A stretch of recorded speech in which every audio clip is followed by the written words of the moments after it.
Hi everyone, so we are given with a question which says there are two metallic rings A and B identical in shape and size but having different resistivities rho A and rho B are kept on two identical solenoid as shown in the figure. When current I is switched on in both the solenoids in identical manner, rings A and B jump to height HA and HB respectively with HA greater than HB. So the possible relation between their resistivities and their masses Ma and Mb is R. So we have to check two conditions over here. First related to mass and other related to resistivity. So the given condition in the question is height of A is more than height of B. So we have to justify this with the help of first we will try to justify this with the taking masses into consideration, and then we will take resistivities into consideration. So we know for masses we can write since HA is more, so we can say force into displacement, or we can say the work done by gravity can be written as mgh. Alright, so from here we can say the we can develop a relation between height and mass, so we can say both are in inverse relation from here. So higher the height, lower should be the mass, or we can say lower the mass, higher should be the height. So in this case we can see HA is more than HB, so we definitely we can conclude that mass of A should be less than mass of B. Alright, so from this we can, if we compare it with the option, so this part is seems to be correct over here. Alright, so this is this is due to their masses. So now let's consider about the resistivities. So one more thing we have to understand over here, height of A will go higher because there may be two reasons. First is its mass is less, or second we can say its resistivity. Alright, so about resistivity we will discuss now, but let's focus on mass first. So we can say if its mass is lower, so it can go up higher in height, or we can say even if their masses are equal but their resistivities are different, so in that case also we can say A can go up to higher height. So we have seen that lower the mass, higher will be the height, so this could be the first case. Alright, so this could be the answer over here. And before that, let's check with the resistivities condition as well. So what we have studied is since the current in both the solenoid has been passing in the clockwise anti-clockwise direction, so the magnetic field produced will be in this direction. Alright, by right hand thumb rule we can say, and the magnetic field produced is uniform in this case. So we can say the flux associated with both the coil will be the same, and we have studied E is equals to d phi by dt. That is, if we say both the flux associated with both the rings are same, that means induced EMF in both will be the same in A and B. Alright, so we can say the induced current I induce will depend upon resistance of ring. Alright, or we can say basically the resistivity. So it depends upon the resistivity. Higher the resistivity, lower will be the current, or we can use this relation, that is I induced. Alright, so from here we can say the value of induced current depends upon the resistivity. If current is more, so the force will be the magnetic field associated will be more, and if magnetic field associated is more, so we can say the force experienced by the ring will be more, or we can directly write F will be directly proportional to induced EMF. So induced current, so current induced is if more, so indirectly we can say force experience will be more. And here we have seen HA is been given to be as greater than HB. Therefore from here this concludes that rho A should be we can say less than rho B, and if this is the case, that is resistivity of A is less than resistivity of B, so current induced due in ring A is more than that of the B, and if current induced is more, so this will experience more force. So we can say force experienced by ring A is greater than force experienced by ring B, and this is the case for which we can say height of A will be greater than height of B. So this has to be valid. So if we check the options, so options, this is also satisfying, so this option is a correct answer. And if we further look on the options, so we can say this option has to be straight away discarded, and this option has to be discarded as here it has been given resistivity of A is greater than B, and we are finding it as resistivity of B greater than A.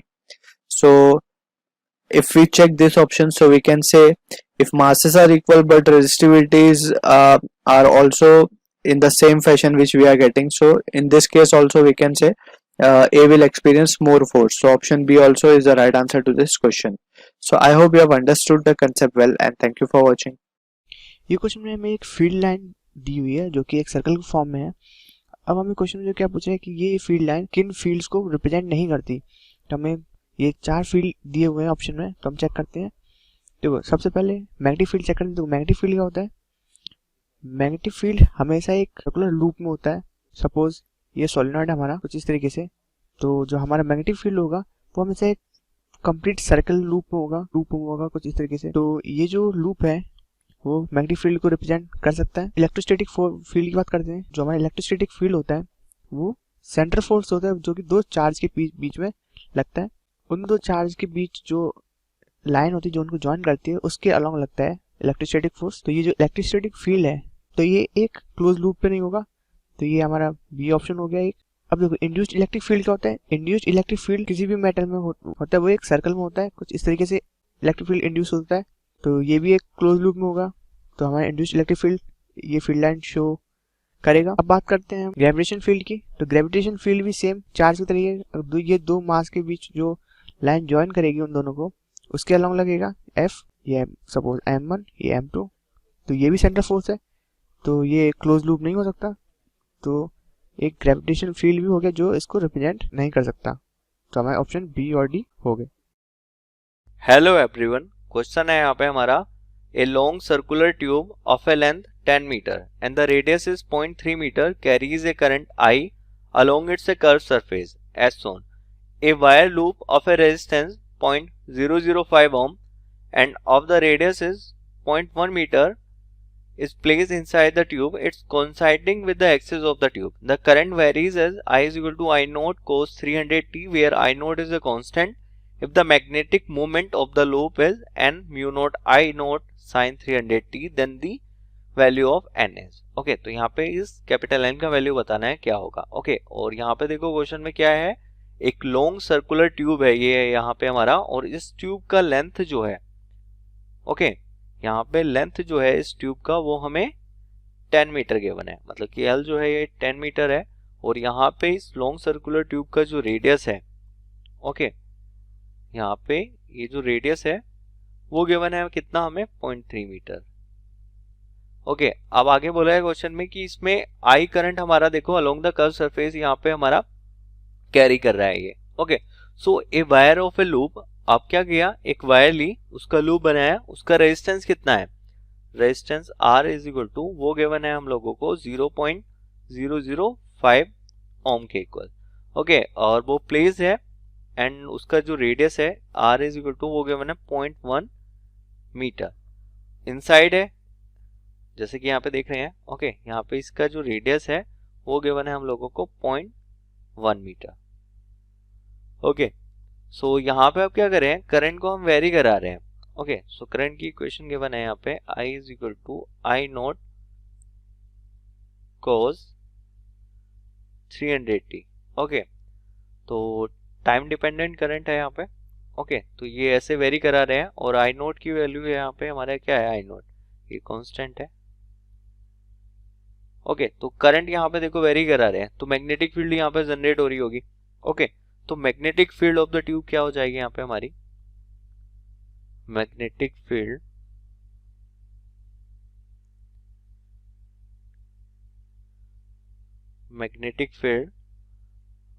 Of the tube.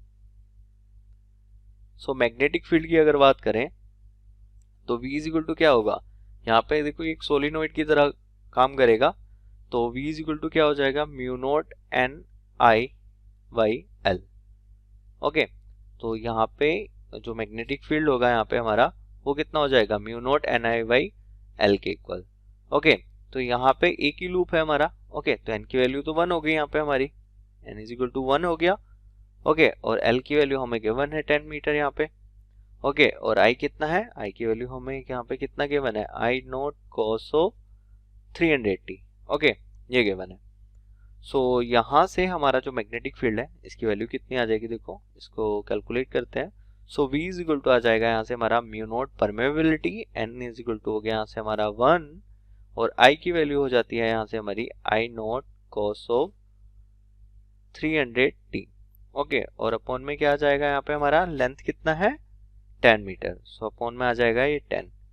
Okay, तो magnetic field हमारा ये कितना आ गया, इसको further simplify करते हैं। So V is equal to आ गया यहाँ से हमारा म्यू नॉट और आई नॉट कॉस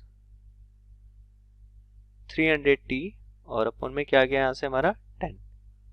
ओके, ये क्या आ गया हमारा मैग्नेटिक फील्ड आ गया। ओके, अब हमें देखो मैग्नेटिक फील्ड पता चल गया। अब इस मैग्नेटिक फील्ड की वजह से जो यहाँ पे हमारा फ्लक्स होगा, magnetic flux, so phi is equal to क्या होगा, V dot A.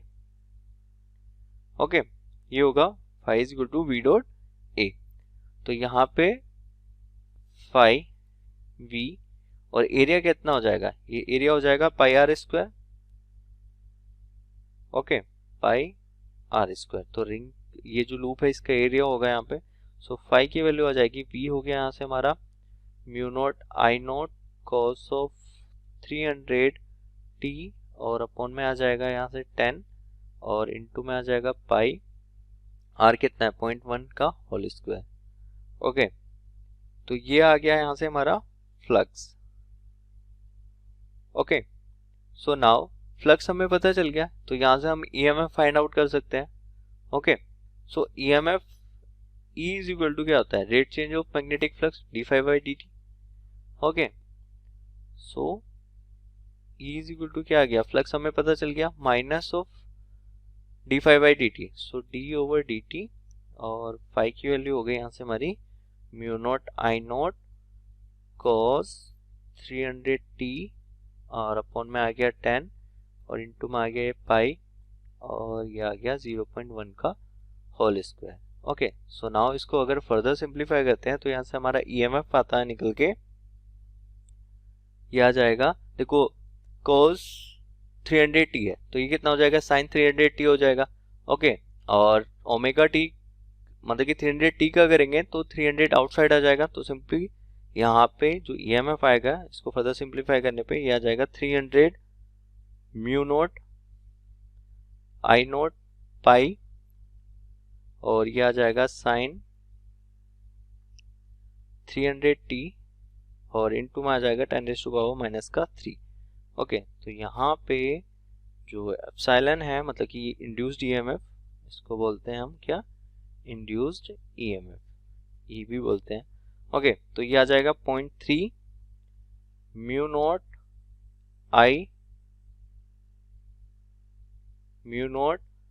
I not पाई, ये आ जाएगा यहाँ पे साइन 300t। ओके, तो ये क्या आ गया, हमारा इंड्यूस्ड ईएमएफ आ गया यहाँ पे।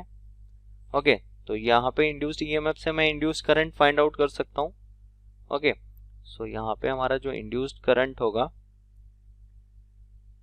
इंड्यूस्ड करंट, उसकी वैल्यू क्या आ जाएगी भाई, अब देखो ओम्स लॉ से पता है I is equal to V upon R मतलब कि E बाई R, तो रेजिस्टेंस कितना क्या बनता 0.005 ओम, तो वैल्यू पुट कर देंगे, यहाँ से करंट आ जाएगा हमारा 0.3 mu naught I not pi sine 300t, और अपॉन में रेजिस्टेंस कितना जाएगा 0.005 ओम। ओके, तो अब यहाँ पे ये रेजिस्टेंस आ गया 0.005, तो यहाँ से हमारी जो करंट की वैल्यू है I इज इक्वल टू, ये आ जाएगा, इसको फर्दर सिंप्लीफाई करते हैं तो ये आ जाएगा 60 mu naught I not pi sine 300t। Okay, तो ये आ गई क्या, हमारी करंट की वैल्यू आ गई। ओके, ये हो गया यहाँ पे हमारा करंट। बट हमें क्या बताना था, एन की वैल्यू बतानी थी। ओके, बट यहाँ पे हमें क्या गिवन था, magnetic moment of the loop. So यहाँ पे देखो करंट हमें पता है, तो मैग्नेटिक मोमेंट क्या हो जाएगा यहाँ से हमारा, magnetic moment. So m is equal to क्या होता है हमारा, I into A. Okay, so m is equal to क्या आ जाएगा, I, एरिया हो जाएगा पाई आर स्क्वायर लूप का। सो m इज इक्वल टू आ जाएगा, I हमें पता ही है 60 mu naught I not pi sine 300t, और यहाँ पे ये कितना आ जाएगा पाई, और आर स्क्वायर करेंगे तो 0.1 का होल स्क्वायर। सो नाउ इसको फर्दर सिंप्लीफाई करते हैं। सो ये आता है हमारा निकल के m इज इक्वल टू, ये हो जाएगा देखो 0.6 और इनटू में आ जाएगा ये पाई स्क्वायर, और यहाँ पे क्या आ जाएगा म्यू नॉट आई नॉट, और ये हो जाएगा साइन 300t। ओके, अब पाई स्क्वायर की वैल्यू रखते हैं यहाँ पे, तो m की वैल्यू आती है 5 ये देखो, इसको अगर हम फर्दर सिंप्लीफाई करते हैं तो ये आ जाएगा, ये आएगा यहाँ पे हमारा 5.9156। ओके, 5.91576। ओके, और mu not I not sine 300t। Okay, so now इसको अगर जस्ट नियरली इक्वल टू लिख सकते हैं, 5.9 को क्या लिख सकते हैं 6, आ जाएगा mu not I not sine 300t। Okay, तो ये आ गया मैग्नेटिक मोमेंट। ओके, अब क्वेश्चन में हमें क्या गिवन था, magnetic moment n is equal to given था, magnetic moment sorry n mu not I not sine 300t।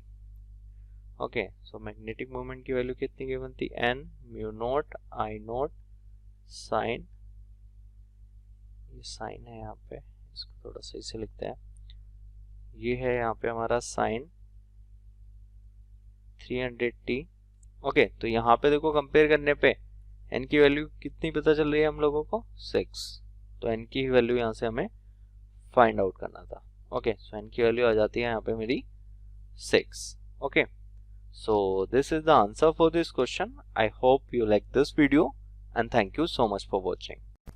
इस क्वेश्चन बोल रहा है एक सोलेनॉइड है, यहाँ पर हम देख सकते हैं, ठीक है, जिसकी रेडियस a है और वो इनक्लोज्ड है किससे, एक बड़े सेल से, ठीक है, सिलेंड्रिकल सेल है जिससे इनक्लोज्ड है, उसकी लेंथ दे रखा है सिलेंड्रिकल सेल की l दे रखा है, ठीक है, और उसकी रेडियस कैपिटल R है और विड्थ उसकी दे रखा है d, ठीक है, और यहाँ पर हम देख सकते हैं d जो है मच लेस देन है किससे, R के। यहाँ पर बोल रहा है ये जो सोलेनॉइड है इस पर क्या हो रहा है, यहाँ पर एक जो वायर है यहाँ पर सोलेनॉइड, इस मेटल वायर पर, मतलब एक मेटल है उस पर सोलेनॉइड यहाँ पर हुआ है, मतलब बनाया गया है। तो जो वायर इस पे वाउंड किया गया है तो उसके लिए बोल रहा है जो टर्न्स हैं, नंबर ऑफ टर्न्स जो हैं वो क्या है, यूनिट लेंथ में n है, मतलब पर यूनिट लेंथ जो नंबर ऑफ टर्न है वो क्या है, n है, ये हमें दे रखा है यहाँ पर। और एक चीज़ दे रखा है यहाँ पर कि जो इसमें करंट फ्लो हो रही है, ठीक है, सोलेनॉइड में वो क्या है, वेरिएबल करंट है, उसकी वैल्यू दे रखी है I equals to I not sine omega t, ठीक है, ये कॉइल में फ्लो हो रही है। यहाँ पर बोल रहा है कि जो रजिस्टिविटी है इस सेल की, जो सिलेंडर है, ठीक है, जो सेल है यहाँ पर इसका हमें दे रखा है रजिस्टिविटी रो। सो हमें फाइंड करना है इंड्यूस्ड करंट क्या होगा सेल में, इस सोलेनॉइड में जो फ्लो हो रही है करंट उसके वजह से, ठीक है, इंड्यूस्ड करंट हमें फाइंड आउट करना है। तो यहाँ पर देखें तो जो मैग्नेटिक फील्ड होगी इसकी वजह से, इस सोलेनॉइड की वजह से जो करंट इसमें फ्लो हो रही है तो उसकी वजह से जो मैग्नेटिक फील्ड होगी वो क्या होगी, P इक्वल्स टू होगी mu naught into N into I के, ठीक है, ये करंट होगी। अब यहाँ पर I की वैल्यू हमें दे रखी है कितनी है, I इक्वल्स टू है I not sine omega T, तो यहाँ पर पुट कर देंगे तो ये हो जाएगा B इक्वल्स टू जो टोटल मैग्नेटिक फील्ड हो रही है वो क्या है, mu naught N I not sine omega t, ठीक है, ये हमारे पास आ गई है मैग्नेटिक फील्ड की वैल्यू, ठीक है। तो जो फ्लक्स होगी इस मैग्नेटिक फील्ड की वजह से, जो फ्लक्स होगी वो क्या होगी, इस मैग्नेटिक फील्ड की जो फ्लक्स होगी वो फ्लक्स हो जाएगी फाई इक्वल्स टू होती है B डॉट ए, ठीक है। सो B है ये मैग्नेटिक फील्ड और A क्या है, एरिया। तो इसको यहाँ से हम इस तरह लिख सकते हैं, ये हो जाएगा बी डॉट ए है तो बी हो जाएगा बी ए कॉस थीटा, थीटा की वैल्यू यहाँ पर 0 डिग्री होगी तो ये हो जाएगा बी इंटू ए आ जाएगा। अब बी की वैल्यू यहाँ पर पुट कर देंगे तो ये हो जाएगा हमारे पास फाई की वैल्यू आ जाएगी, यहाँ लिख लेते हैं इसको। तो ये फाई इक्वल्स टू आ जाएगा हमारे पास, बी की वैल्यू क्या है हमारे पास mu not N I not sine omega t, ठीक है। और इनटू में आ जाएगा ए, एरिया क्या है यहाँ पर, एरिया है क्रॉस सेक्शनल एरिया जो वायर का, वो क्या हो जाएगा सोलेनॉइड में जो वायर है, ठीक है, तो हो जाएगा पाई आर स्क्वायर। आर क्या है, ए है सोलेनॉइड का एरिया, तो पाई ए स्क्वायर, ठीक है। सो यहाँ से हमारे पास आ जाएगा फाई की वैल्यू ये आ गई, ठीक है। सो जो चेंज इन फ्लक्स होगा यहाँ पर, चेंज इन फ्लक्स अगर देखें सोलेनॉइड में जो हो रहा है तो यही फ्लक्स जो है यहाँ पर भी चेंज होगा, क्योंकि ये जो सिलेंड्रिकल सेल है उसके पास ही है, ठीक है, और कोएक्सियल है दोनों, ठीक है, दोनों के एक्सिस सेम है, ठीक है। सो यहाँ से हो जाएगा जो चेंज इन फ्लक्स होगा सिलेंड्रिकल सेल के थ्रू वो क्या हो जाएगा d phi by D t equals to आ जाएगा, इसको डिफ्रेंशिएट कर देंगे तो हमारे पास मिलेगा pi mu not N A square I not omega cos omega t के, ठीक है, साइन ओमेगा टी क्या हो गया, कॉस ओमेगा टी हो गया। सो यहाँ पर हमारे पास वैल्यू आ गई है d phi by D t, जो चेंज इन फ्लक्स है वो हमें मिल गया है जो सेल के थ्रू हो रहा है, ठीक है। सो यहाँ से हम इसको लिख सकते हैं, जो इंड्यूस्ड ईएमएफ होगा ये तो हो गया चेंज इन फ्लक्स, ठीक है, लेकिन अगर देखें जो इंड्यूस्ड ईएमएफ होता है उसकी हमारे पास फार्मूला होता है ए इक्वल टू होता है minus d phi by D t, d phi by D t, तो ये आ जाएगा d phi by D t है, तो इसमें जो इंड्यूस्ड ईएमएफ होगा वो माइनस साइन के साथ आएगा तो ये हो जाएगा minus pi mu not N A square I not omega cos omega t, ठीक है। तो हमारे पास इंड्यूस्ड ईएमएफ मिल गया है जो कि सेल के थ्रू है, ठीक है, सेल में जो इंड्यूस्ड ईएमएफ है वो हमें मिल गया है।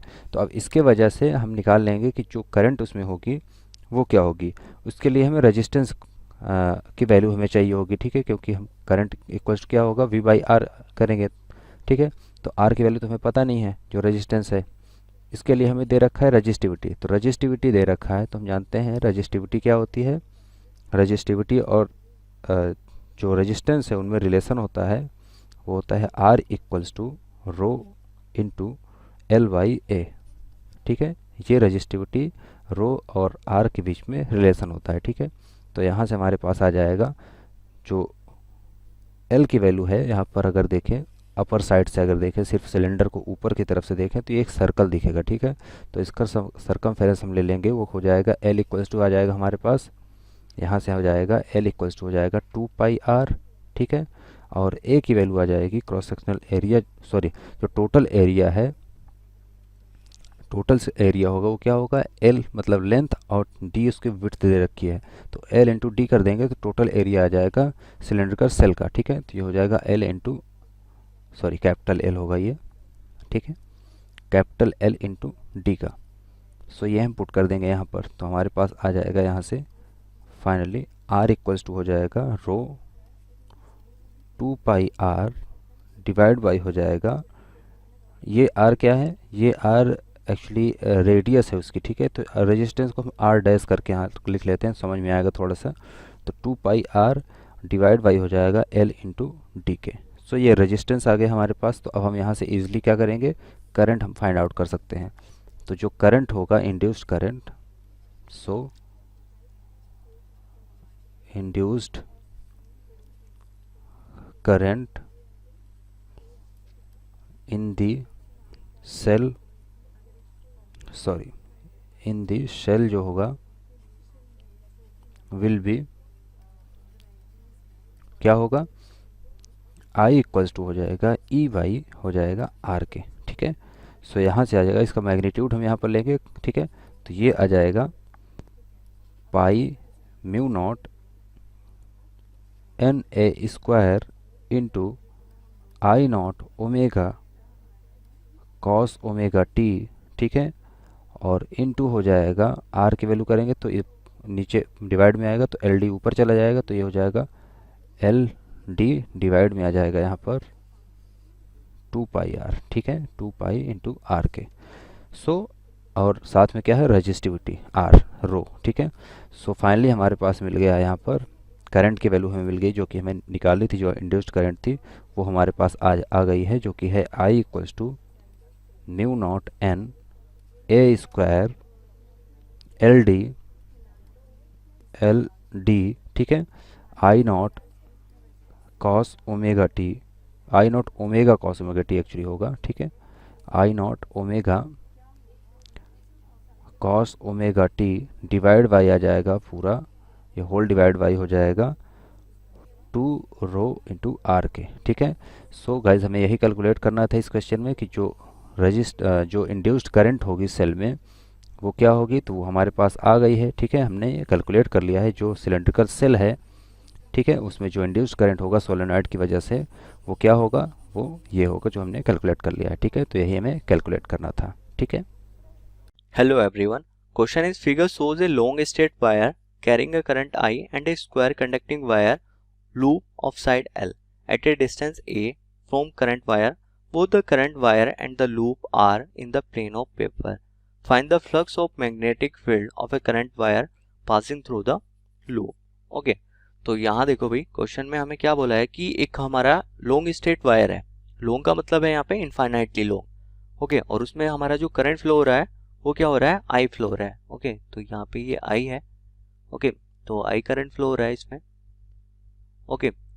और आगे लिखा है कि एक स्क्वायर कंडक्टिंग लूप है जिसका साइड क्या दे रखा है, एल, और यहाँ पे देखो ये जो हमें लूप दिखा रखा है, ओके, इसका साइड क्या है, ये एल है, और ये भी एल है, और ये भी एल है, ओके। और कितनी डिस्टेंस पे रखा है, ए डिस्टेंस पे रखा है। Both the current wire and the loop are in the plane of paper, और जो यहाँ पे जो करंट वायर है और लूप है वो in the plane of paper है। तो find the flux of magnetic field of a current wire, तो हमें बताना है कि जो मैग्नेटिक फ्लक्स होगा field of current wire passing through the loop वो कितना पास होगा, ओके, मतलब कि इस लूप से पास होने वाला मैग्नेटिक फ्लक्स हमें फाइंड करना है वो कितना होगा, ओके। तो यहाँ पे देखो कैसे सोल्व करेंगे इस क्वेश्चन को, तो यहाँ पे देखो जो हमारा लॉन्ग स्ट्रेट वायर है, ओके, इसकी वजह से मैग्नेटिक फील्ड कितना होगा, ओके। तो मैग्नेटिक फील्ड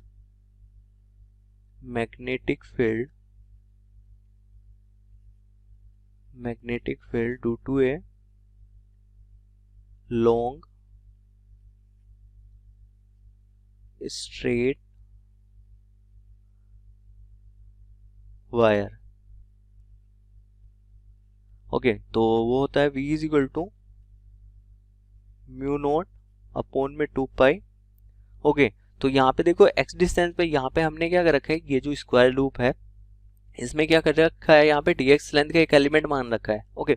तो यहाँ से जो मैग्नेटिक फील्ड होगा, ओके, तो इस पॉइंट पे यहाँ पे हमें बताना है कि क्या होगा, तो वो डिस्टेंस कितनी है x, तो mu nought 2 pi by mu nought upon में 2 pi I by x, okay. ये हो जाएगा magnetic field due to a long straight wire, okay.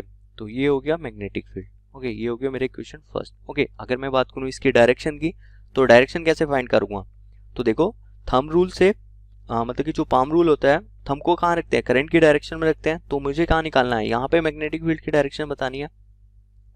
तो यहाँ पे देखो थंब रखेंगे तो हथेली की जो डायरेक्शन आएगी वो किधर की डायरेक्शन में आएगी, डाउनवर्ड। तो यहाँ पे जो डायरेक्शन होगी इस मैग्नेटिक फील्ड की वो इनटू द प्लेन होगी, ओके। तो यहाँ पे देखो अब क्या है कि हमें क्या निकालना है, इस लूप से कितना हमारा फ्लक्स पास हो रहा होगा, क्योंकि मैग्नेटिक फील्ड लाइंस यहाँ पे होंगी और लूप यहाँ पे रखा है, तो इस लूप से जो मैग्नेटिक फ्लक्स पास होगा वो हमें कैलकुलेट करना है। तो क्या किया हमने जो एक dx लेंथ का एलिमेंट मान लिया इस लूप का, ओके, जो इससे पास हो रही होंगी, और मैं इसको अगर इंटीग्रेट कर दूंगा तो मुझे क्या मिल जाएगा, टोटल फ्लक्स मिल जाएगा कि इस लूप से कितना पास हो रहा है, ओके। तो जो फ्लक्स होता है फाई इज इक्वल टू वो कितना होता है, वी डॉट डी ए, तो डी ए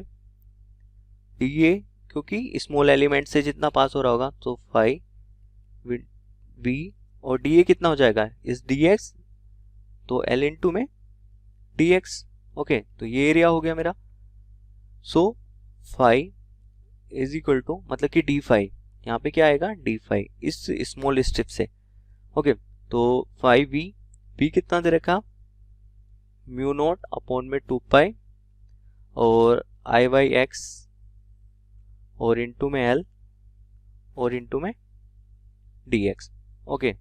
तो ये फ्लक्स आ गया इस स्ट्रिप से पास होने वाला, ओके, तो अब क्या कर देंगे, पूरे लूप से हमें बताना था तो क्या कर देंगे, इसको इंटीग्रेट कर देंगे। कहाँ से कहाँ तक, देखो ए से कहाँ तक, ए प्लस एल तक। सो डी फाई का कितना हो जाएगा 5, और इसको इंटीग्रेट कहाँ से कहाँ तक करेंगे, ए से ए प्लस एल तक। तो हमें पूरे स्क्वायर लूप से क्या मिल जाएगा, पास होने वाला फ्लक्स मिल जाएगा। ओके, तो ए प्लस एल, और ये कितना आ जाएगा, म्यू नोट अपॉन में 2 पाई और आई बाई एक्स इंटू में एल डी एक्स। ओके, तो यहाँ से देखो क्या क्या चीज़ कांस्टेंट है, तो 5 is equal to mu nought upon में 2 पाई, और यहाँ से आई, और ये कितना आएगा एल, और ए टू ए प्लस एल, और यहाँ से कितना आ जाएगा डी एक्स अपॉन में एक्स। तो 1 अपॉन एक्स का इंटीग्रेशन क्या होता है, log x। तो 5 इज इक्वल टू क्या आ जाएगा, म्यू नोट अपॉन में 2 पाई आई एल, और यहाँ कितना हो जाएगा, ये log x log e base x. Okay, और लिमिट कहाँ से कहाँ तक, a से a प्लस एल तक। Okay, so 5 is equal to यहाँ से कितना आ जाएगा, mu note I L upon में 2 पाई। ओके, अब लिमिट पुट करते हैं यहाँ पे, तो upper limit log of e base e, और x की जगह क्या रखेंगे यहाँ पे a प्लस एल, और minus of lower limit log e base of e, और x की जगह क्या रखेंगे a। ओके, तो log की प्रॉपर्टी से देखो क्या होता है, log m minus log n m by n। So 5 is equal to कितना आ जाएगा, mu note I L by 2 pi, और यहाँ पे ये हो जाएगा log बेस ई, और ये हो जाएगा a प्लस एल अपॉन में a।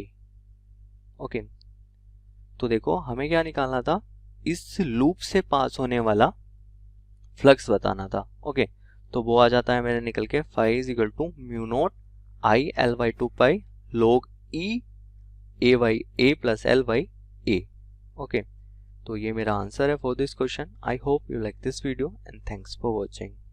तो हमारा क्वेश्चन कह रहा है, हमारे पास एक थर्मोकॉल वेसल है जिसमें हमारे पास 0.5 kg डिस्टिल्ड वाटर है 30 डिग्री सेल्सियस पर।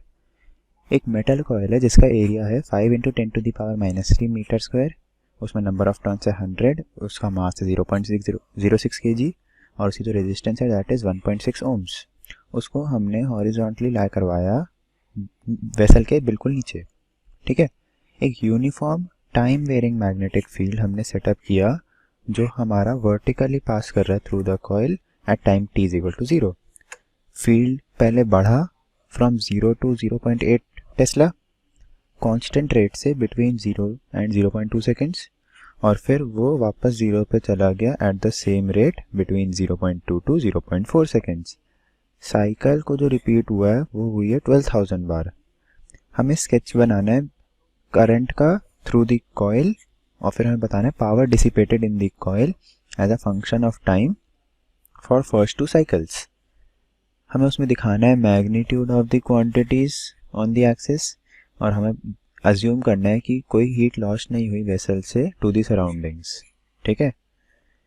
हमें डिटरमाइन करना है फाइनल टेम्परेचर जो होगा वाटर का under thermal equilibrium. Specific heat दे रखी है हमें मेटल की which is 500 joules per kg per kelvin, और specific heat of water is 4200 joules per kg per kelvin. हम नेग्लेक्ट कर सकते हैं इंडक्टेंस ऑफ कॉइल को, ठीक है। तो इस क्वेश्चन में हो क्या रहा है, इस क्वेश्चन में हमारे पास एक मेटल कॉइल है जिसका एरिया है 5 × 10⁻³ मीटर क्यूब, ठीक है। A is 5 × 10⁻³ metre cube. Number of turns अगर हम बोले n that is equal to 100, और उसके बाद हमें क्या बताया गया है कि हमारा जो मैग्नेटिक फील्ड भी है दैट इज़ चेंजिंग।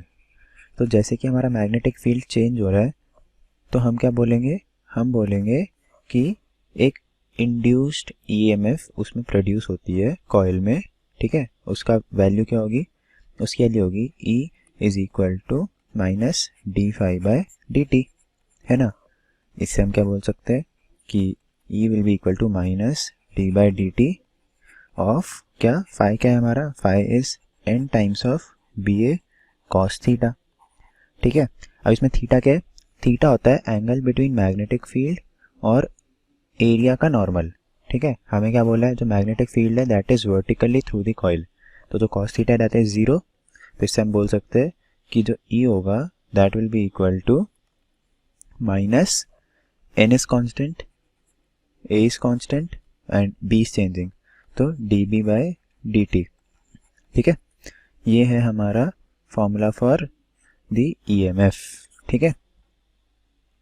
इससे हम क्या बोल सकते हैं, हमारी जो ईएमएफ आएगी वो कितनी आएगी, EMF is equal to minus N is 100, area is 5 into 10 to the power -3, ठीक है। D B by D t क्या है, हमें बोला है कि 0.80, ठीक है, 0.80 तक पहुंच जाता है from 0 in how much seconds, 0.2 seconds में, तो 0.2 माइनस 0, ठीक है। तो इससे हम क्या बोल सकते हैं, इससे हम बोल सकते हैं कि जो वैल्यू होगी ईएमएफ की वो कितनी आएगी, E is equal to -5 into 10 to the power -1 into 0.8 by 0.2। तो इसको अगर हम सॉल्व करेंगे हमारे पास आएगा E is equal to 2 volts minus, ठीक है। ये है हमारा फर्स्ट साइकिल में।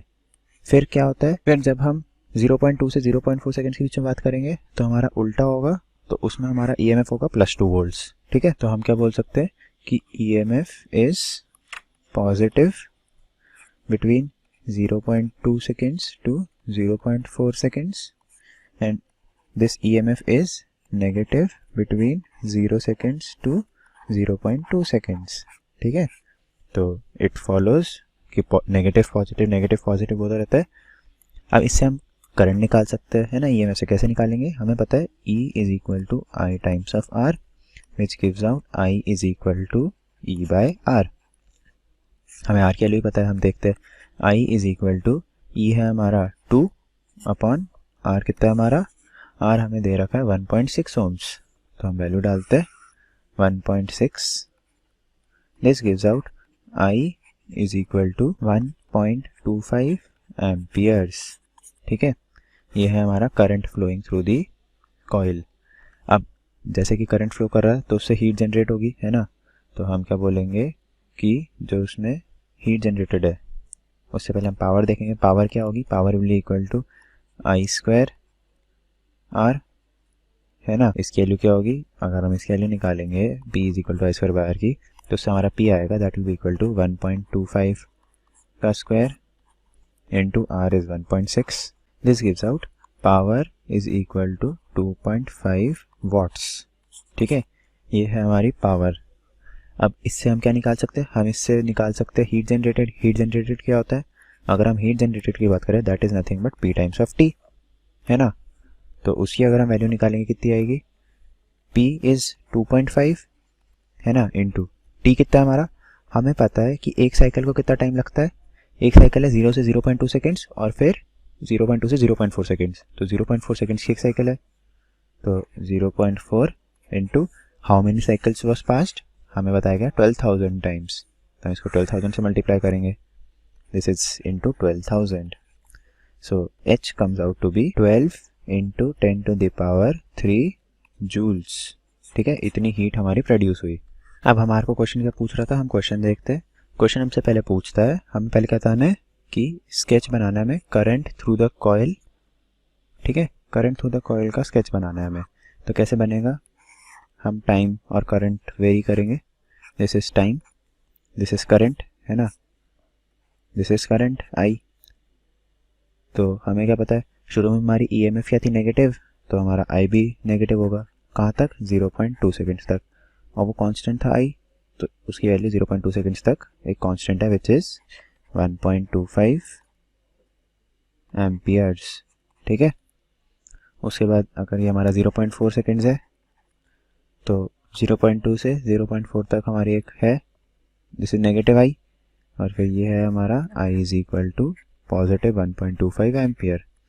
फिर अगर दिस इज 0.6 तो 0.4 और 0.6 के बीच में नेगेटिव है, ठीक है, सेम मैग्नीट्यूड एज बिफोर, तो दिस।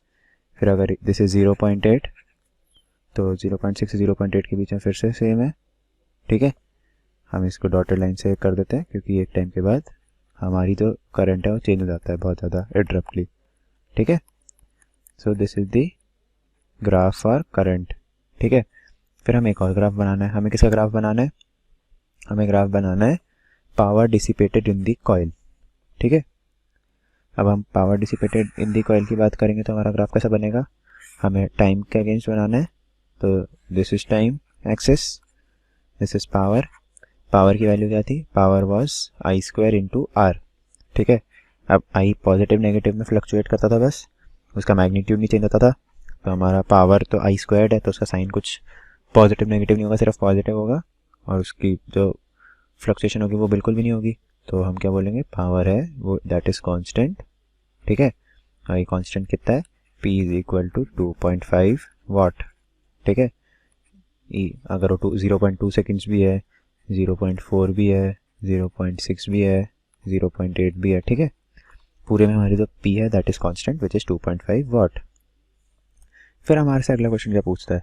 फिर हमसे अगला क्वेश्चन पूछता है कि अगर कोई भी हीट लॉस नहीं हुई तो हमें बताना है final temperature of water at thermal equilibrium. तो हम इसको कैसे करेंगे?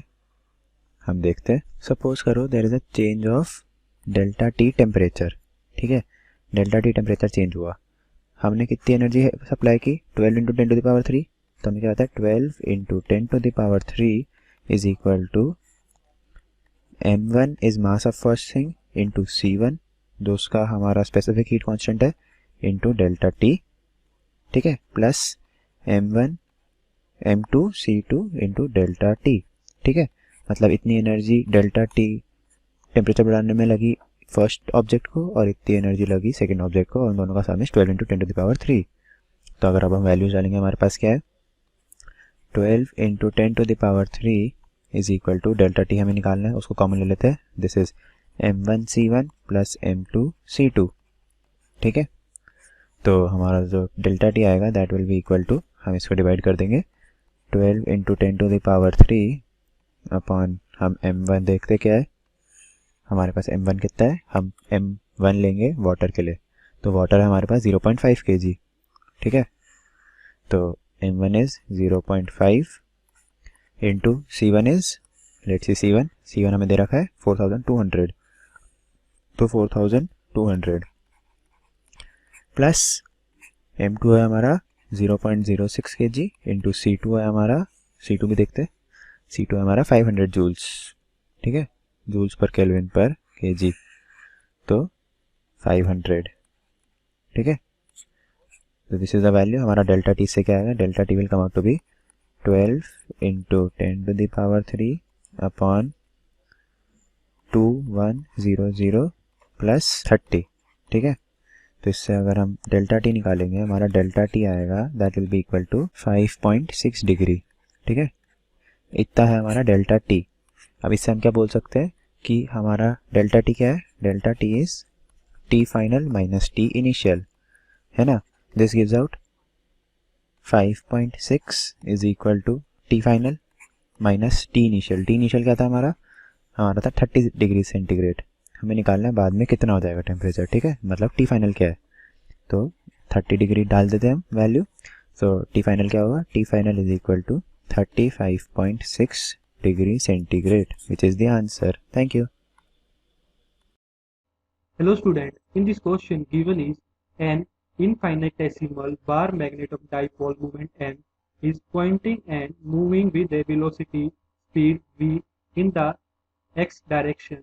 A closed circular conducting loop of radius a and negligible self-inductance lies in yz plane. Its center is at x is equal to 0 and its axis and its axis coinciding with x-axis. So we have to find a force opposing the motion of the magnet if resistance of loop is r. So we have to assume that distance is x of the magnet from the center of the loop is much greater than a. Okay, so now first I draw a diagram. Okay, so this is our diagram. Okay, so this is our conducting loop. Okay guys, and axis of this loop is along x-axis. Okay, so axis of this loop is here along x-axis, and our bar magnet move with a certain velocity v in the direction of x-axis. Okay, now we can say direction of velocity of bar magnet is perpendicular to the plane of the coil or loop. Okay, and here magnetic moment of bar magnet is given, that is m. Okay guys, now if we read the question further, then resistance of loop is given r. Okay, r, and distance from magnet bar toward center of the loop is x, that is given x here. Okay, and radius of loop is given equal to here small a.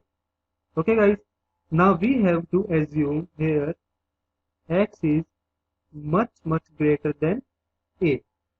Okay guys, so now you can see here plane of loop, you can see here plane of loop is at axial of the magnet. Okay, so we know that if a magnet with magnetic moment m, then value of magnetic field is at its axial point, that is B is equal to mu naught upon 4 pi into 2m by x raised to power 3. Okay, and here direction of magnetic field is in toward this direction. Okay guys, now you can see here flux is induced by the magnetic field in this loop. Value of this is equal to phi is equal to b into a. Okay, so from here value of a is pi a square. Okay, so if we put the value of is pi a square, then our value of flux is equal to mu naught upon 4 pi into 2m by x raised to power 3 into pi a square. Okay, so from here pi and pi cancel out. Okay, so from here pi and pi cancel out. Okay, then our value of flux is equal to mu naught into 2m a square divided by 4 x raised to power 3. Okay, so if we find out the value of induced EMF, that is E is equal to d phi by dt. Okay, so then magnitude of induced EMF is equal to here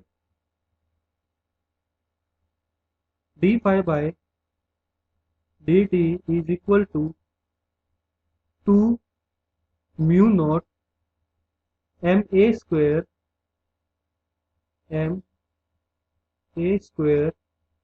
divided by 4, and differentiation of this is 3 by x raised to power 4 raised to power minus 1 into v. Okay, so we get the expression of induced EMF simply, that is E is equal to 3 mu naught m a square divided by 2 x raised to power 4 into v. Okay, so then magnitude of induced current, that is I is equal to E by R, which is equal to 3 mu naught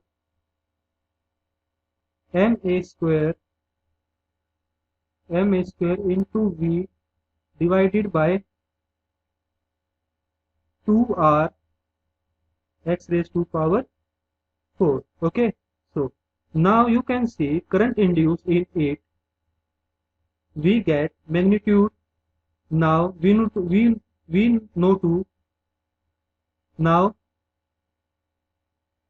to know its direction.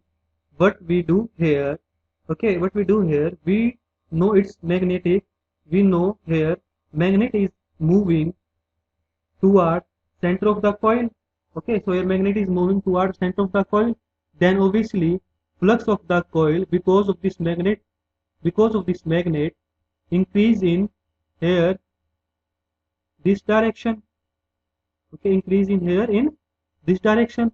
Now according to Lenz's law, flux of induced magnetic field is in this direction. Okay guys, okay, so now clearly you can see induced current is, if we see loop from here, we can say here, then direction of induced current is here, like this. So this is the direction so this direction is anti-clockwise in nature. Okay, so clearly we can say here, and in the front of magnet, that is north pole and that is south pole. Okay, so if we write induced movement of this particular loop, and assume it m dash, then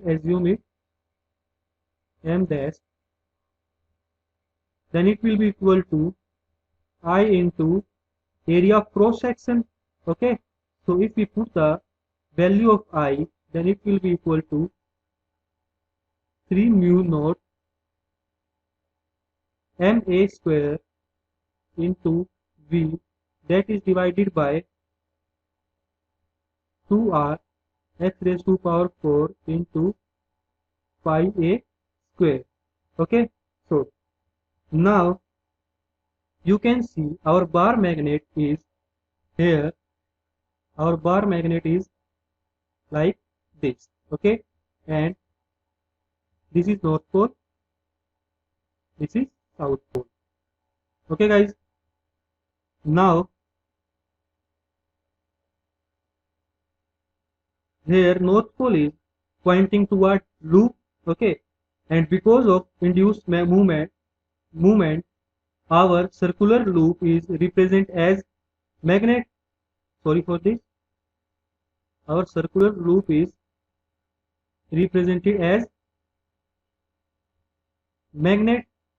Okay, and this is north pole, this is south pole. Okay, so now here we can say force of repulsion between the both is here F is equal to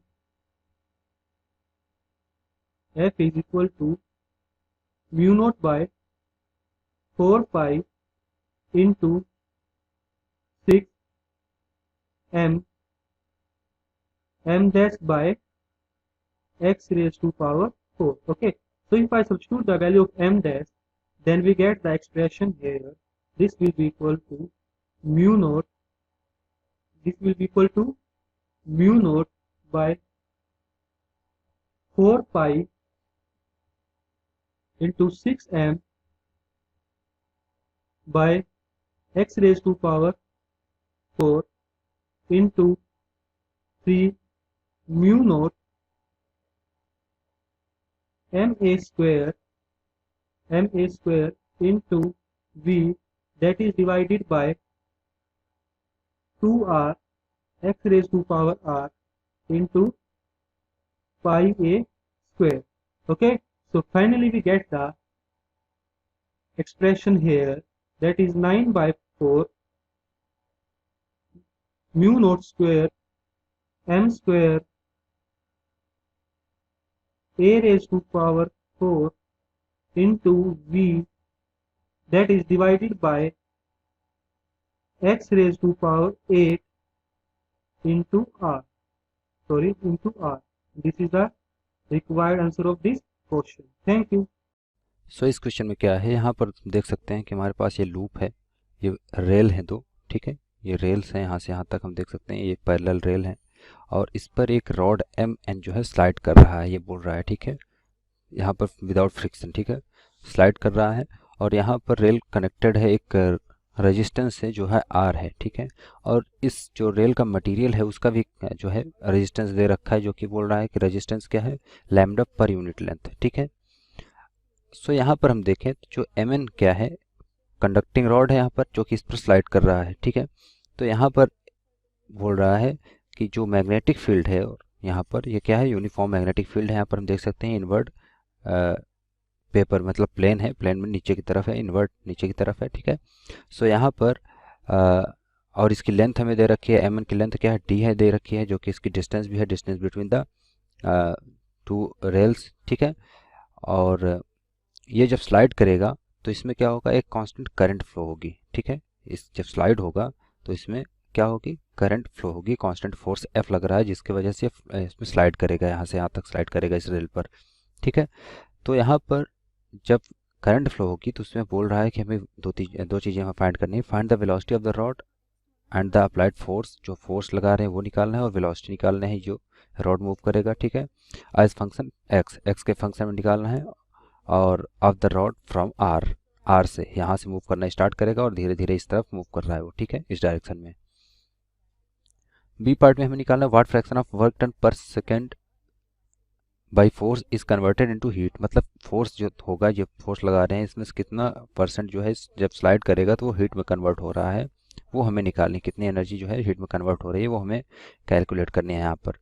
तो इसको हमने यहाँ पर इसको इस form में हमने बना लिया है। तो हम देख सकते हैं यहाँ पर लेट से हमारा ये जो रोड है यहाँ पर एम एन इस पोजीशन पे आ गया है, जो कि रेल की टोटल लेंथ अगर हम माने लेट से कितनी है, यहाँ से यहाँ तक की अगर पूरी डिस्टेंस हम मान ले, रेल की डिस्टेंस क्या है 2x है, तो इसकी डिस्टेंस हम हाफ में मान लेते हैं कि वो हाफ पे पहुँच चुका है एम एन, और डिस्टेंस कितनी है x है, ठीक है।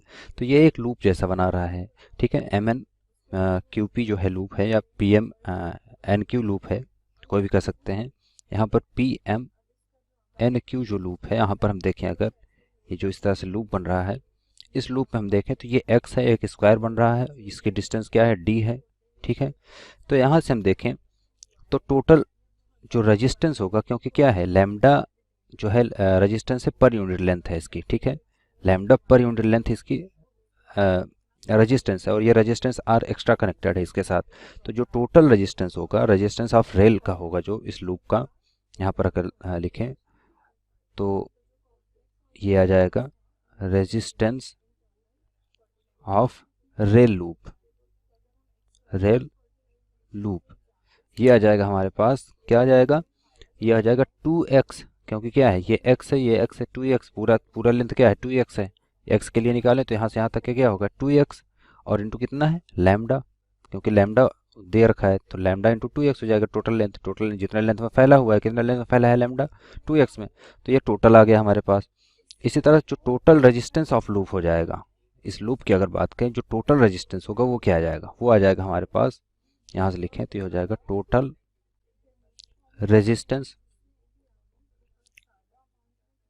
रेजिस्टेंस क्या आ जाएगा हमारे पास, ये आ जाएगा, ये R है जो एक्स्ट्रा R हमारे पास है, ये वाला R, और इसका कितना आ गया 2x इंटू एल, ठीक है, या इसको लिख सकते हैं 2 lambda into x, 2 lambda x, ठीक है। तो ये हमारे पास टोटल रेजिस्टेंस आ गया है। और इसी तरह जो इंड्यूस्ड ईएमएफ होगा जब ये मूव करेगा यूनिफॉर्म वेलोसिटी से, सॉरी यूनिफॉर्म फोर्स लग रहा है तो यूनिफॉर्म वेलोसिटी होगी इसकी, यूनिफॉर्म वेलोसिटी से ये मूव करेगा, ठीक है। तो जब मूव करना स्टार्ट करेगा यूनिफॉर्म फील्ड में तो धीरे धीरे हम देख रहे हैं कि इसकी लेंथ जो है लूप की बढ़ रही है, एरिया बढ़ रहा है। हम देखें पहले यहाँ पर था रॉड, इस पोजीशन पर रहा होगा इस तरह से, फिर इस पोजीशन पर रहा होगा, फिर इस पोजीशन पर, फिर धीरे धीरे वो हाफ पे पहुँच चुका है जो कि x है, ठीक है। तो यहाँ से देखें तो जो इंड्यूस्ड ईएमएफ होगी, करंट होगा, वो क्या होगा, वो उसको हम लिख सकते हैं जो इंड्यूस्ड ईएमएफ होगा उसको हम लिख सकते हैं E इक्वल्स टू हो जाएगा, वो क्या हो जाएगा B इंटू वी और इंटू लेंथ क्या है रॉड की, लेंथ है D रॉड की, हमें दे रखा है, तो बी वी इंटू क्या हो जाएगा D हो जाएगा। ये हमारे पास इंड्यूस्ड ईएमएफ आ गया, ठीक है, जो कि हम इसको क्या है V है, पोटेंशियल डिफरेंस एक तरह से हम इसको बोल सकते हैं, ठीक है। तो हमारे पास यहाँ से आ गया अकॉर्डिंग टू ओम्स लॉ के अकॉर्डिंग क्या हो जाएगा, जो करंट होगी I वो क्या हो जाएगी E बाई R हो जाएगी, ठीक है, जो किया जाएगा E की वैल्यू हमारे पास क्या है B V into D V क्या है वेलोसिटी है यहाँ पर, ये V क्या है ये पोटेंशियल डिफरेंस है, ठीक है, ये वोल्ट में है। तो यहाँ पर बी वी डी और डिवाइड में आ जाएगा टोटल रेजिस्टेंस जो कि है R प्लस, ये हम देख सकते हैं R plus 2 lambda into x. तो हमारे पास लेट्स से ये फर्स्ट इक्वेशन इस तरह से आ गई है। टोटल करंट हमारे पास इंड्यूस्ड करंट जो होगी लूप में वो हमें मिल गई है। तो ये हमें करंट मिल गई। अब हम निकाल लेते हैं यहाँ से, क्योंकि ये क्या हो रही है, अगर हम ये मान लें कि जो करंट है वो कांस्टेंट है, यहाँ पर लेट आई इज कांस्टेंट, ठीक है, कांस्टेंट। तो कांस्टेंट है तो क्या हो जाएगा, हम यहाँ से v की वैल्यू निकाल लेते हैं इस फॉर्मूले से। तो यहाँ से हम लिख सकते हैं v इक्वल्स टू आ जाएगा, जो वेलोसिटी है v इक्वल्स टू आ जाएगा हमारा r plus 2 lambda X divide by B D into हो जाएगा आई के, ये हमारे पास सेकंड इक्वेशन आ गई, ठीक है। तो हमारे पास v मिल गया है, i मिल गई है, दो चीज़ें हमें कैलकुलेट कर ली है यहाँ पर, और हमें निकालना है फोर्स निकालना है, ठीक है। तो हम जानते हैं जो फोर्स लगेगा जब ये मूव करेगा रॉड, ठीक है, जब रॉड मूव करना स्टार्ट करेगा तो क्या होगा, एक फोर्स ये महसूस करेगा, ठीक है, किसकी वजह से, मैग्नेटिक फील्ड की वजह से, क्योंकि क्या हो रहा है कंटिन्यूअसली जो फ्लक्स है वो चेंज हो रही है इस लूप की। मतलब पहले एरिया ये था, यहाँ पर जब रॉड रहा होगा तो एरिया इतना था उसका, फिर यहाँ पर जब गया तो एरिया बढ़ गया थोड़ा सा, फिर एरिया बढ़ गया, तो लूप का एरिया हम कंटिन्यूसली बढ़ा रहे हैं। जो पी एम एन क्यू जो लूप है उसका एरिया कंटिन्यूसली बढ़ रहा है। तो जब बढ़ रहा है तो एक फोर्स एक्सपीरियंस करेगा जो कि अपोजिट होगा, जो अपोज करेगा फ्लक्स चेंज को, ठीक है। तो वो फोर्स क्या होगा, वो फोर्स होगा हमारा लेट्स से एफ एम, क्या होगा एफ एम, मैग्नेटिक फील्ड की वजह से है। तो एफ एम जो होगा हमारा क्या हो जाएगा बी इंटू आई जो करंट फ्लो हो रही है इंटू डी क्या है रॉड की लेंथ हो गई, किसमें फ्लो कर रही है, किसकी वजह से, डी जो चेंज हो रहा है यहाँ पर, डी मतलब स्लाइड हो रहा है आगे, और ये होगी अपोजिट टू इट्स मोशन, मतलब जो एफ का है मोशन जो है रॉड का उसके अपोजिट ये फोर्स लग रहा है, मतलब मोशन इस डायरेक्शन में हो रही है, एफ इस डायरेक्शन में लग रहा है, तो जो एफ एम लग रहा है ये एफ एम इस डायरेक्शन में लग रहा है। तो जो नेट फोर्स आएगा वो भी हम कैलकुलेट कर लेंगे, क्या हो जाएगा, ये हो गया हमारे पास ये फोर्स। तो नेट फोर्स जो होगा क्या होगा, यहाँ पर आ जाएगा नेट फोर्स हो जाएगा एफ माइनस एफ एम, क्योंकि मूव तो उसी डायरेक्शन में कर रहा है तो एफ एम की वैल्यू इसलिए कम होगी, क्योंकि जब उसी डायरेक्शन मूव करता चला जा रहा है इसका मतलब ये हो रहा है कि एफ की वैल्यू बड़ी होगी।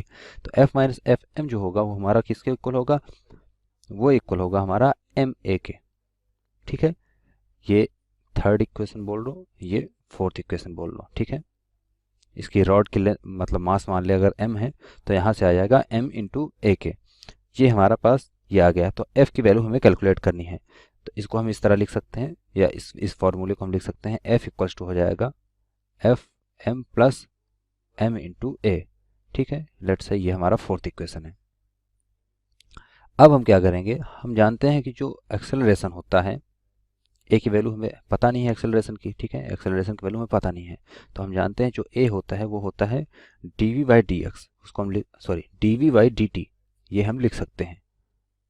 Rate of change of velocity जो होती है वो क्या होता है, एक्सेलरेशन होता है। तो यहाँ से आ जाएगा वी की वैल्यू हमें पता है कहाँ से, सेकेंड इक्वेशन से। फ्रॉम सेकेंड इक्वेशन से हम क्या करेंगे, इसको डिफ्रेंशिएट कर देंगे, विथ रिस्पेक्ट टू टी। तो ये हो जाएगा हमारे पास ये हो जाएगा 2 लैम्डा और इंटू आ जाएगा 2 लैम्डा आई, ठीक है, और डिवाइड में आ जाएगा बी डी, और ये हो जाएगा D x by D t. D x by D t क्या होता है, वी होता है, वेलोसिटी होती है। तो फाइनली हमारे पास आ जाएगा ये, इसको कैलकुलेट करेंगे तो जो m के साथ अगर मल्टीप्लाई करके लिखें तो या इसको हम अभी सॉल्व कर लेते हैं आगे। तो जो सॉल्व करके आ जाएगा ये आ जाएगा हमारे पास 2 लैम्डा आई स्क्वायर, ठीक है, डिवाइड में आ जाएगा बी डी स्क्वायर या होल स्क्वायर इसको लिख सकते हैं, और ये हो जाएगा r प्लस 2 लैम्डा एक्स। ठीक है, सो हमारे पास ये a की वैल्यू आ गई एक्सेलरेशन की। अब इस a की वैल्यू को हम इक्वेशन 4 में पुट कर देंगे, और साथ में इक्वेशन 3 से भी हम वैल्यू पुट कर देंगे fm की यहाँ पर, और a की वैल्यू हम यहाँ पर पुट कर देंगे और मल्टीप्लाई हो जाएगा m के साथ। तो फाइनली हमें फोर्स की वैल्यू जो मिलेगी वो आएगी हमारे पास, वो हो जाएगी F इक्वल्स टू आ जाएगा हमारे पास fm क्या है हमारा है fm bl into D, sorry bi into D, I है ये नॉट l, ठीक है, bi इंटू डी, और प्लस हो जाएगा ये 2 lambda m into I square, divide में आ जाएगा हमारे पास bd का होल स्क्वायर, ठीक है, और मल्टीप्लाई बाई हो जाएगा r plus 2 lambda into x के। ठीक है, सो ये हमारे पास फोर्स आ गया जो एक्सपीरियंस करेगा रॉड। ठीक है, रॉड पे जो फोर्स लग रहा है टोटल, वो फोर्स होगा F equals to B D L plus 2 lambda M I square by B D square और into R plus 2 lambda x. तो हमें फर्स्ट पार्ट का आंसर मिल चुका है। फर्स्ट पार्ट में हमें यही निकालना था, जो फोर्स लग रहा है जिसकी वजह से रॉड मूव कर रहा है, वो कांस्टेंट फोर्स क्या होगा, वो ये फोर्स होगा। ठीक है, अब हम सेकंड पार्ट में हमें क्या निकालना है, सेकंड पार्ट में हमें निकालना है कि इस फोर्स का, ये टोटल फोर्स है, इसका कितना अमाउंट हीट में कन्वर्ट हो रहा है, ये हमें निकालना है यहाँ पर। तो सेकंड पार्ट को हम सॉल्व करेंगे। तो यहाँ पर क्या हो रहा है, अगर हम निकाल लें D W by D t, ठीक है, जो वर्क डन हो रहा है टाइम के रिस्पेक्ट में जो चेंज हो रहा है, उसको हम क्या कहेंगे, पी के इक्वल होगा। ठीक है, पावर होगा हमारा। ठीक है, तो यहाँ पर क्योंकि हमें क्या निकालना है, हीट निकालनी है, कितना लिबरेट हो रही है हीट, मतलब एफ कितना कन्वर्ट हो रहा है हीट में, वो हमें निकालना है। तो ये हो जाएगा पी के, और पावर क्या होगी, एफ इंटू हो जाएगी वी वेलोसिटी के। तो यहाँ से मल्टीप्लाई कर देंगे हम इन दोनों को। एफ की वैल्यू हमारे पास ये है, हमने कैलकुलेट की, और वी की वैल्यू हम जानते हैं, ऊपर हमने इक्वेशन हम देखें यहाँ पर।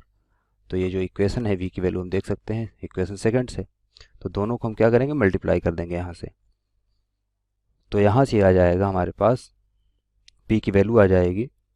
ठीक है, यहाँ से पी को हम लिख सकते हैं, पी इक्वल्स टू हो जाएगा एफ। एफ क्या है हमारा, ये हो जाएगा बी आई डी, ठीक है, plus 2 lambda M I square divide by B D का whole square into R plus 2 lambda x. ठीक है, मल्टीप्लाई बाई हो जाएगा वी। वी क्या है हमारा, ये मल्टीप्लाई बाई हो जाएगा वी, जो कि है R plus 2 lambda X divide by हो जाएगा बी डी और इनटू आई के। ठीक है, सो इसको मल्टीप्लाई करेंगे तो फाइनली हमारे पास इसको ऐसे फॉर्म में हम लिख लेते हैं यहाँ पर, आगे इसको डायरेक्ट हम लिख पुट कर लेंगे यहाँ पर। तो जो हीट होगी, हीट का फॉर्मूला क्या होता है हमारे पास, हीट इक्वल्स टू होता है, हीट को अगर हम एच से रिप्रेजेंट करें यहाँ पर, तो एच इक्वल्स टू आ जाएगा हमारे पास, वो होगा आई स्क्वायर जो कि करंट है, और इंटू हो जाएगा are into lambda into 2x, या इसको हम लिख सकते हैं 2i square R lambda x. ठीक है, तो ये हमारे पास हीट हो गई। तो हमारे पास हमें ये निकालना है कि इसका कितना फ्रैक्शन फोर्स का जो है कन्वर्ट हो रहा है हीट में। तो लेट से एफ फ्रैक्शन हो रहा है, उसको फ्रैक्शन को हम स्मॉल एफ से डिनोट करते हैं। तो एफ इक्वल्स टू आ जाएगा हमारे पास H by P. H over P अगर हम निकाल लेते हैं, ये रेशियो निकाल लें, तो ये हमें पता चल जाएगा कितना हीट में कन्वर्ट हो रहा है।